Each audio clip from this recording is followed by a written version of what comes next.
আসসালামু আলাইকুম রহমতুল্লাহি ওয়া বারাকাতুহু। সম্মানিত দর্শক, বাংলাদেশের রাষ্ট্র ক্ষমতায় যারা আছেন এবং রাষ্ট্র ক্ষমতা থেকে যারা চলে গেছেন, আওয়ামী লীগ, এবং যারা আবার আসতে চাচ্ছেন খুব দ্রুত, কারা আসতে চাচ্ছেন? আওয়ামী লীগও আসতে চাচ্ছে, জামাত এবং এনসিপি তারাও আসতে চাচ্ছে। ক্ষমতা আসতে চাচ্ছে ডক্টর মোহাম্মদ ইউনূস থেকে শুরু করে অন্য যে সকল অপ্রকাশিত এবং গুপ্ত শক্তি রয়েছে তারাও।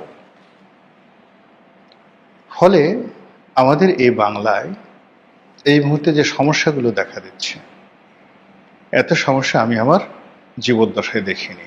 আর ইতিহাসের বইতে সুবে বাংলার যে সকল সমস্যার কথা নানা সময় পড়েছি, তো সেই সকল সমস্যা যদি একীভূত করা হয়, আমার কাছে মনে হয় 2026 সনের এই সময়টি, আজকে ঠিক পহেলা বৈশাখের একদিন আগে সোমবার দিন যখন এই অনুষ্ঠানটি ধারণ করছি, তখন মনে হচ্ছে যে আমাদের রাজনীতিকে ঘিরে, আমাদের ক্ষমতাকে, রাষ্ট্র ক্ষমতাকে কেন্দ্র করে যে সকল নয়েস হয়, সুদূর বুদুর, চক্কর ভক্কর, যে সকল কথা আমরা আঞ্চলিক ভাষায় বলি, তা একেবারে সর্বোচ্চ পর্যায়ে খেলাধুলা চলছে।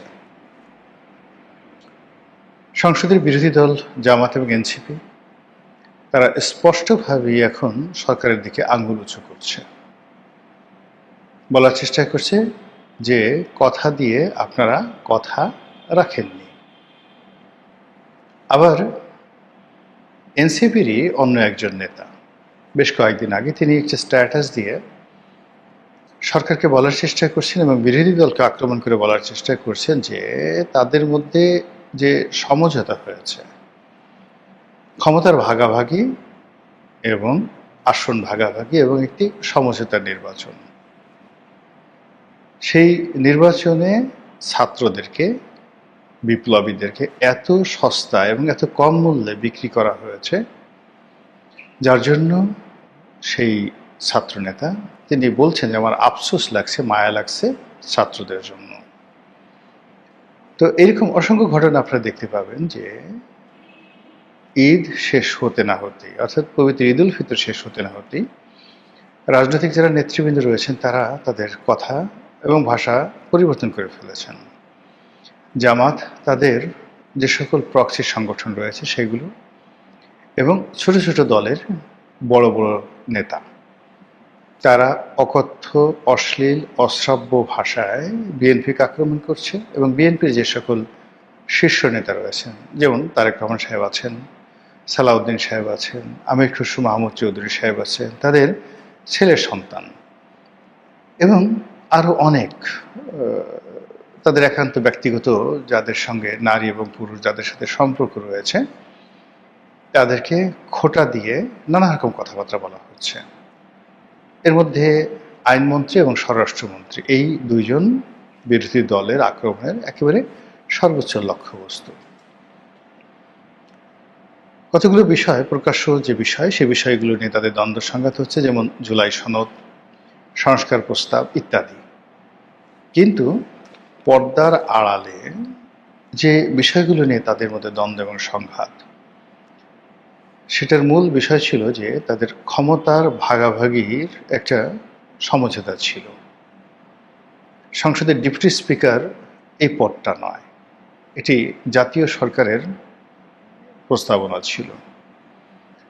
২ নম্বর হলো যে বিরোধী দল এবং প্রধানমন্ত্রী এই দুইয়ের মধ্যে ক্ষমতার একটা সমন্বয় ছিল, যেটা এখন একছত্রভাবে প্রধানমন্ত্রীর কাছে চলে গেছে। ৩ নম্বর হলো যে ডক্টর মোহাম্মদ ইউনূস তাকে রাষ্ট্রপতি বানানো হবে। রাষ্ট্রপতির ক্ষমতা এখন যেভাবে আছে সেই ক্ষমতা বৃদ্ধি করা হবে এবং প্রধানমন্ত্রী এখন যে ক্ষমতা রয়েছে সেই ক্ষমতা কমানো হবে। এই বিষয়গুলো ক্ষমতায় আসার সঙ্গে সঙ্গে বিএনপি বেমালুম ভুলে গিয়েছে এবং এটা ভুলে যাওয়া স্বাভাবিক। এই বিষয়গুলো নিয়ে যখন তর্ক হচ্ছিল, বিতর্ক হচ্ছিল, আলোচনা হচ্ছিল, ঐক্যমত্য কমিশনের নানা রকম বৈঠক হচ্ছিল, খুব হাতে গোনা অল্প কয়েকজন মানুষ আমরা বলেছিলাম যে এগুলো বিএনপি মানবে না।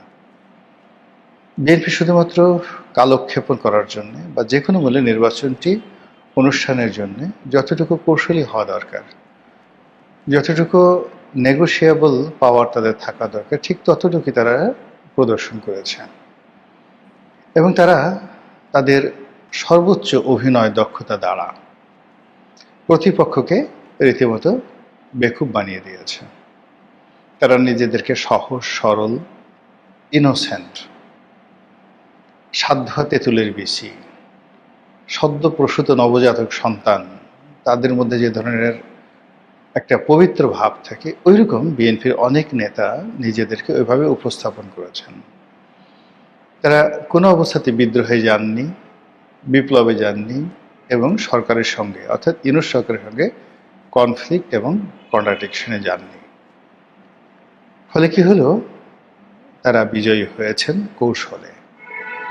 আর তাদের কাছে জামাত, এনসিপি এবং ডক্টর মোহাম্মদ ইউনূস সহ যে সকল গুপ্ত শক্তি আছে বাংলাদেশের ভিতরে এবং দেশের বাইরে, যে সকল ডিপ স্টেটের স্টেক হোল্ডার যারা আছেন, তারা সকলে রীতিমতো ধরা খেয়েছেন। এখন এই ধরা খাওয়া পর্যন্ত যদি ঠিক থাকতো তাহলে কোনো সমস্যা ছিল না। সমস্যাটা হলো যে গত 17 মাস 18 মাসে যে সকল কর্মকর্তা কর্মচারী প্রজাতন্ত্রে নিয়োজিত হয়েছিলেন, অনেকের সঙ্গে টাকা পয়সারও কিন্তু লেনদেন হয়েছিল বলে অভিযোগ আসছে। এখন তাদের সবাইকে বাদ দিয়ে দেওয়া হয়েছে। কাজেই সাবেক সরকারের যে সকল কর্তা ব্যক্তিদের আলুর দোষ ছিল, পেঁয়াজের দোষ ছিল, যারা টাকা পয়সা নিয়েছেন বলে অভিযুক্ত হয়েছেন বা তাদের বিরুদ্ধে নানা রকম কথাবার্তা হচ্ছে, তাদের প্রাণবায়ু এখন রীতিমতো হলকমের কাছে চলে আসছে যে এই সকল বিষয় যদি প্রকাশিত হয় যে 100 কোটি টাকা নিয়ে, 200 কোটি টাকা নিয়ে একটি নিয়োগ দেওয়া হয়েছে 2 বছরের জন্য, 5 বছরের জন্য, এখন সেটা 3 মাসের মাথায় শেষ হয়ে গেছে, এখন কি হবে? আর বড় বড় পদে যে নিয়োগগুলো দেওয়া হয়, সেই নিয়োগগুলো দেওয়ার ক্ষেত্রে বড় বড় ব্যবসায়ীরা জড়িত থাকে, কর্পোরেট হাউস জড়িত থাকে, বিদেশি সংস্থা জড়িত থাকে। আপনি ধরুন বাংলাদেশ ব্যাংকের গভর্নর কথাই ধরি, তো বাংলাদেশ ব্যাংকের গভর্নর পদে যদি আহসান এস মনসুর, আমি বলছি না, জাস্ট একটা যাকে বলা হয় আপনাদেরকে বোঝানোর জন্য, যে আহসান এস মনসুরকে যদি কোনো ব্যাংকিং গ্রুপ, ব্যবসায়ী গ্রুপ, কোনো পক্ষ তাকে নিয়োগ দিয়ে থাকে, সেই নিয়োগের পেছনে যদি একটা বিরাট লেনদেন থাকে, এখন আহসান এস মনসুরকে ইমিডিয়েটলি সরিয়ে দেওয়ার ফলে কি হলো, যারা এই সেক্টরে বিনিয়োগ করেছে তাদের মাথায় হাত পড়েছে। এখন তারা যদি এই বিষয়গুলো বলে দেয় যে অমুককে আমরা এত টাকা দিয়েছি, তাহলে তো অনেক মানুষের মুখোশ খুলে যাবে। এবং এটা বাংলাদেশে খুব অহরহ হয়ে গেছে এই কারণে যে এই বিষয়গুলো আওয়ামী লীগ জমানাতে হতো। আমার এক বন্ধু হঠাৎ করে দেশের একটা সবচেয়ে বড় ব্যাংকের ম্যানেজিং ডিরেক্টর হয়ে গেলেন। তো তিনি আসলে অনেক দিন আগে একটা ছোট ব্যাংকের এমডি ছিলেন। তো তার টার্গেট ছিল যে মোটামুটি একটা ভালো ব্যাংকে যদি তিনি সরকারি ব্যাংকে এমডি হতে পারেন, এতেই তিনি হ্যাপি। কিন্তু হয়ে গেলেন অহলনে ছাড়েন বাংলাদেশের সবচেয়ে বড় ব্যাংকের এমডি। তো আমি আমার সেই বন্ধু, তার আর একজন ঘনিষ্ঠ বন্ধু, তার কাছে জিজ্ঞাসা করলাম ব্যাপারটা কি, কিভাবে হলো। তখন সেই যে এমডি নিয়োগের জন্য ব্যাংকিং সেক্টরে আওয়ামী লীগ জমানাতে যে সিন্ডিকেটটা ছিল, এবং সেই সিন্ডিকেট